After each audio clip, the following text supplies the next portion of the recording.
Assalamualaikum warahmatullahi wabarakatuh. Waalaikumsalam warahmatullahi wabarakatuh. Alhamdulillah. Bagaimana kabarnya anak-anak? Alhamdulillah. Baik. Sebelumnya Ibu absen dulu ya. Mbak Dina ada? Hadir. Mbak Safira? Mbak Nadila? Hadir, Bu. Mbak Nita? Mbak Imelda? Ini cewek-cewek ya, yang cowok-cowok kemana ini? Pada sakit. Oh, ya nanti dikasih tahu sama teman-temannya. Hari ini kita mau belajar menghidupkan nurani dengan berpikir kritis sama Miss Vini. Ya. Nah, seperti yang udah Ibu bilang tadi, sebenarnya ada yang tahu nggak sih apa itu berpikir kritis? Belum ya? Kalau belum, nih, Ibu mau kasih lihat video.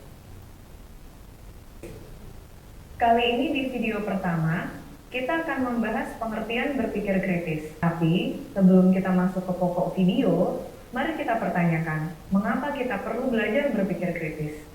Hidup di negara demokratis seperti Indonesia adalah sebuah berkah, karena kita bebas untuk berbicara, berpendapat, dan menyebarkan atau mencari informasi.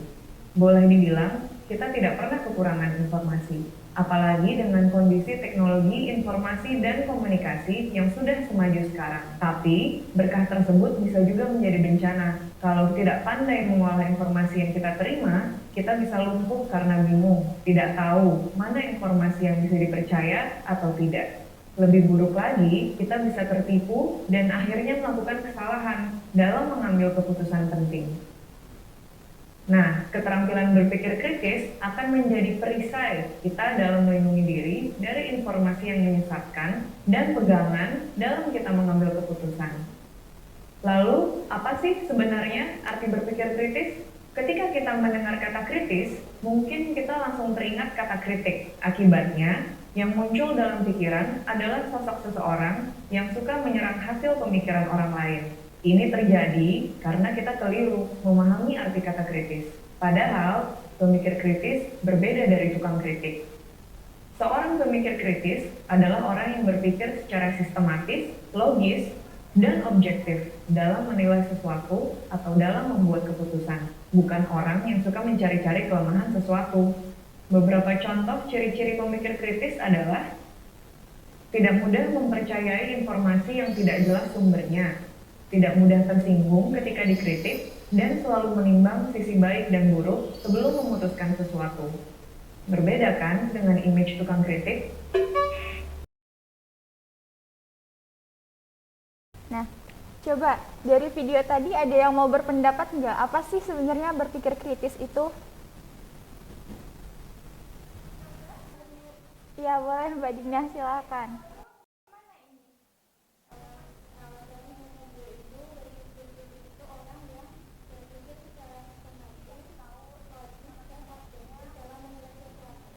Masya Allah, pintar ya.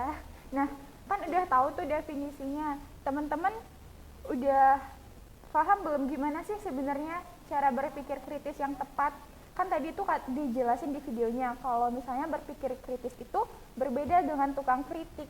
Nah, karena di sini judul kita menghidupkan nurani dengan berpikir kritis, ada cara yang tepat gimana supaya berpikir kritis kita itu bukan mencari kesalahan orang lain, tetapi untuk mentadaburi, untuk mensyukuri apa yang udah Allah berikan. Nah, di sini di video berikutnya Ibu mau kasih lihat gimana sih cara kita berpikir kritis.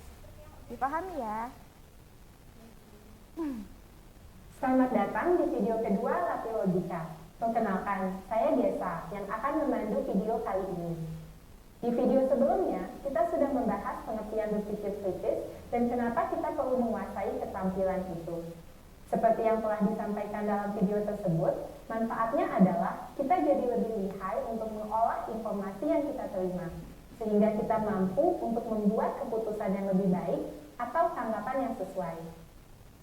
Nah, di video kedua ini, kita akan mempelajari langkah-langkah yang harus kita lakukan saat menerima sebuah informasi sebelum menanggapinya. Cara kerja default atau bawaan otak manusia adalah berpikir instan, dangkal, dan umumnya sangat dipengaruhi oleh emosi. Cara ini disebut pemikiran sistem 1. Sistem 1 membuat penilaian instan terhadap informasi apapun tanpa pemikiran mendalam. Jika tanggapan kita terhadap sebuah informasi dibentuk sistem 1, maka kualitas tanggapan kita patut diragukan. Tapi, otak kita juga mampu berpikir mendalam, sistematis, dan perlahan. Ini disebut pemikiran sistem 2. Saat menggunakan sistem 2, kita melakukan usaha ekstra untuk menyerap dan menilai informasi secara rasional. Dalam video ini, kita akan mempelajari kebiasaan yang dapat dilatih untuk memperkuat sistem 2, yaitu kebiasaan untuk bertanya. Setelah membaca atau mendengar sebuah pernyataan, kita harus menanyakan beberapa hal agar dapat menyikapi atau menanggapinya dengan kritis. Pertama, apa kita sudah betul-betul paham arti atau definisi setiap kata di dalam informasi yang kita terima? Kadang, kita merasa sudah memahami perkataan seseorang karena istilah yang dipakainya sering muncul dalam kehidupan sehari-hari. Tapi, bisa saja ternyata maksudnya sangat berbeda dari yang kita kira. Mari kita lihat tweet ini. Mereka yang punya gagasan politik di kedua kubu pasti sebal dengan bully dan hoax. Di tengah noise, siapa yang dengar suara mereka? Sebelum menanggapi tweet itu, kita harus benar-benar paham maksudnya.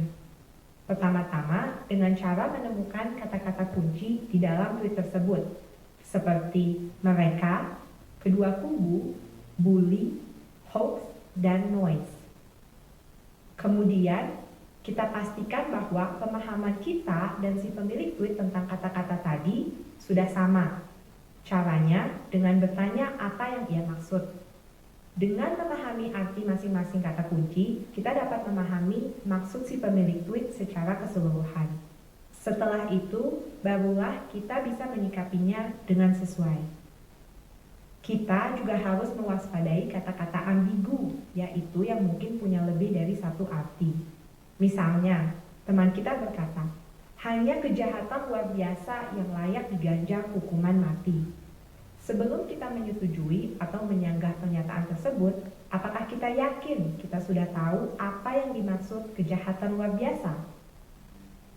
Kita bisa mengira yang dimaksudnya adalah kejahatan kemanusiaan yang sangat keji seperti perbudakan. Tapi bisa saja maksud sebenarnya adalah kejahatan seperti korupsi berskala besar. Jika kita menanggapi pernyataan tadi sebelum memastikan bahwa pemahaman kita sama, diskusi sesudahnya akan penuh kesalahpahaman. Yang kedua, apa konteks di balik informasi yang kita terima? Jika definisi berhubungan dengan arti kata, konteks berhubungan dengan latar belakang di balik sebuah informasi. Mengetahui konteks membuat kita paham kenapa sebuah pernyataan bisa muncul. Misalnya, kita membaca kalimat wajib militer harus diberlakukan bagi seluruh warga Indonesia yang sudah cukup umur. Bukan hanya definisi kata-kata kunci seperti wajib militer dan cukup umur yang perlu kita ketahui, namun juga keadaan apa yang memicu munculnya kalimat itu. Mungkinkah ada isu tentang meningkatnya jumlah konflik bersenjata di Asia, sehingga si penulis kalimat cemas akan terjadi perang? Atau mungkin menurutnya wajib militer bisa mengembalikan nasionalisme anak muda? Jadi, mengetahui konteks sebelum bersikap itu penting. Nah, itu tadi dua hal yang sebaiknya kita pertanyakan terlebih dahulu sebelum kita mengambil sikap akan sebuah pernyataan. Jika kita membiasakan diri untuk mempertanyakan definisi dan konteks, ketergantungan kita kepada sistem 1, pemikiran yang instan, dangkal, dan emosional akan semakin berkurang. Dan lambat laun, sistem 2, pemikiran yang mendalam dan sistematis akan lebih sering kita gunakan. Walaupun awalnya proses berpikir kita jadi terasa lambat, namun jika dibiasakan, kecepatan sistem 2 akan meningkat. Terima kasih karena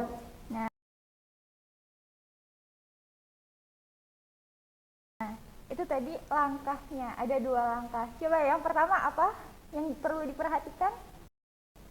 Definisinya, ya pintar. Terus yang kedua adalah konteks, ya.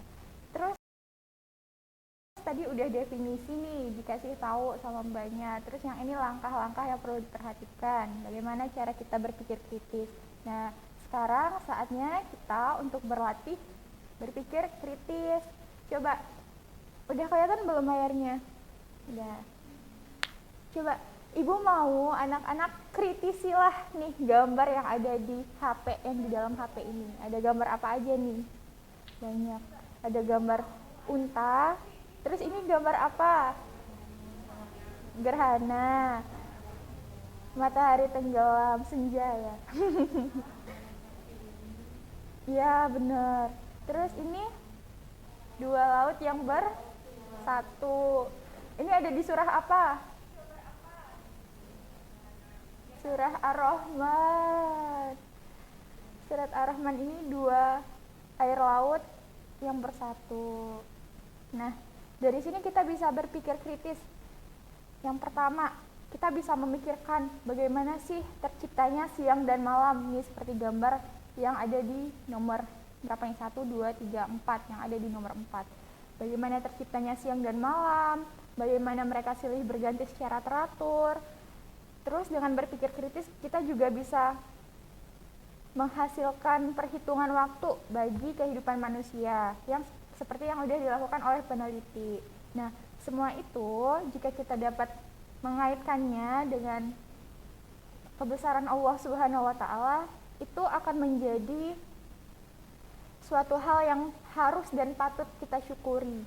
Karena dengan kita mengetahui kebesaran Allah Subhanahu wa taala, kita telah mensyukuri, kita bisa mengetahui ternyata Allah itu sedemikian rupa merencanakan alam semesta ini. Jadi dengan berpikir kritis kita bisa lebih bersyukur. Ya.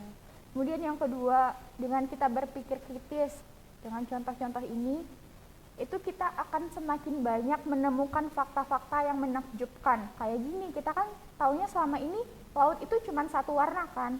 Terus di sini ternyata ada nih 2 warna, terus 2 rasa. Lautnya disebut biasanya tuh mutiara dan marjan. Ya gitu.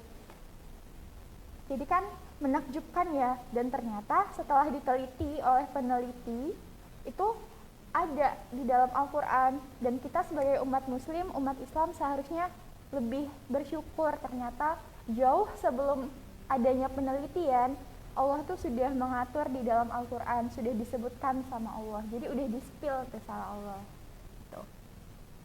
Terus para pakar fisiologi dan biologi itu juga telah menemukan bahwa unta itu memiliki kemampuan untuk memproduksi air dari lemak yang terdapat di dalam punuknya melalui proses kimiawi.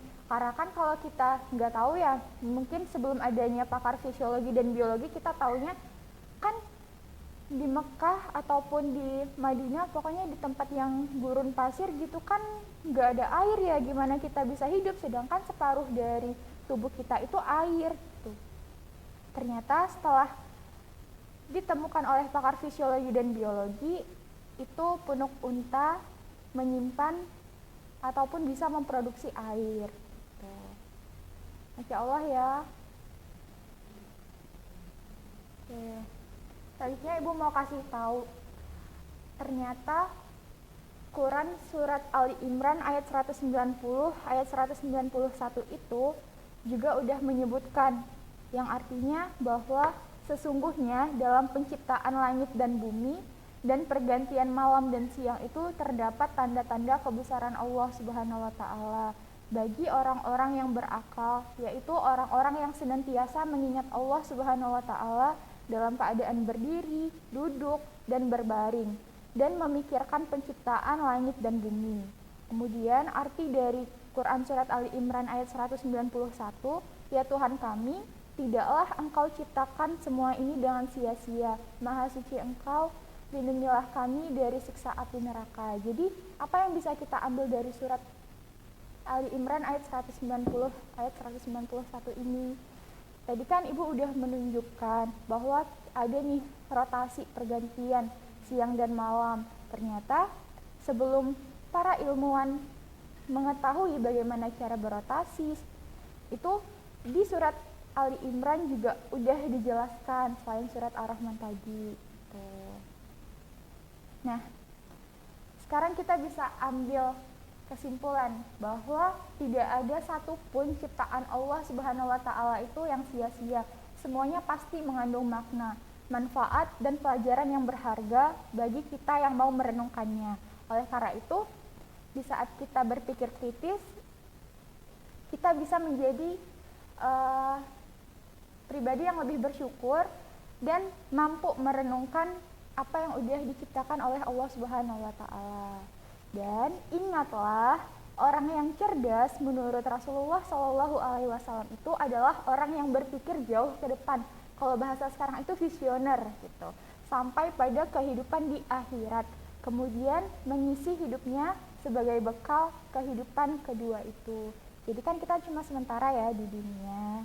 Jadi orang yang cerdas itu orang yang udah punya bekal nih untuk kehidupan setelah di dunia ini mau seperti apa. Nah, apa sih Bu sebenarnya manfaat berpikir kritis? Tadi kita udah pelajari tuh banyak. Selain kita bisa menjadi lebih bersyukur, di sini kita juga bisa manfaat yang pertama itu menangkap makna dan hikmah di balik semua ciptaan Allah Subhanahu wa Ta'ala serta mengoptimalkan pemanfaatan alam untuk kepentingan kita umat manusia. Kemudian manfaat yang kedua itu kita mampu menemukan jawaban dari misteri penciptaan alam seperti yang tadi, dua laut yang bersatu, kemudian rotasi bumi siang malam, itu kok bisa nggak tabrakan. Nah, itu melalui penelitian-penelitian kita bisa menemukan jawaban. Kemudian manfaat yang ketiga, mengantisipasi terjadinya bahaya dengan memahami gejala dan fenomena alam. Jadi kan setelah diteliti kita mengetahui gejalanya yang akan disampaikan oleh mungkin informasi-informasi dari peneliti. Kemudian manfaat yang keempat, kita semakin bersyukur kepada Allah Subhanahu wa Ta'ala atas anugerah, akal, dan fasilitas yang kita punya, baik yang berada di dalam tubuh maupun yang ada di alam semesta. Itu manfaatnya. Jadi Ibu mau ngajak teman-teman sekalian, mau ngajak anak-anak sekalian untuk mari kita hidupkan nurani kita dengan berpikir kritis agar kita menjadi umat muslim yang lebih bersyukur. Ya, mungkin itu saja pelajaran kita pada pagi hari ini. Apakah teman-teman ada yang ingin ditanyakan? Sudah paham ya berarti ya kalau tidak ada yang bertanya. Masya Allah, memang kelas unggul ini memang pinter-pinter ya. Jadi sedikit aja dikasih materi langsung paham ya, Masya Allah ya. Baiklah, jangan lupa tadi teman-teman yang gak hadir diingetin. Kemudian setelah ini kita akan ada tugas, tapi tenang, deadline-nya masih lama. Deadline-nya minggu depan. Itu nanti untuk tugasnya Ibu kirim via WhatsApp aja ya. Mohon untuk direspon ya. Oke, baik. Terlebih dan kurang dari penyampaian Ibu mohon maaf. Ibu akhiri dengan wassalamualaikum warahmatullahi wabarakatuh.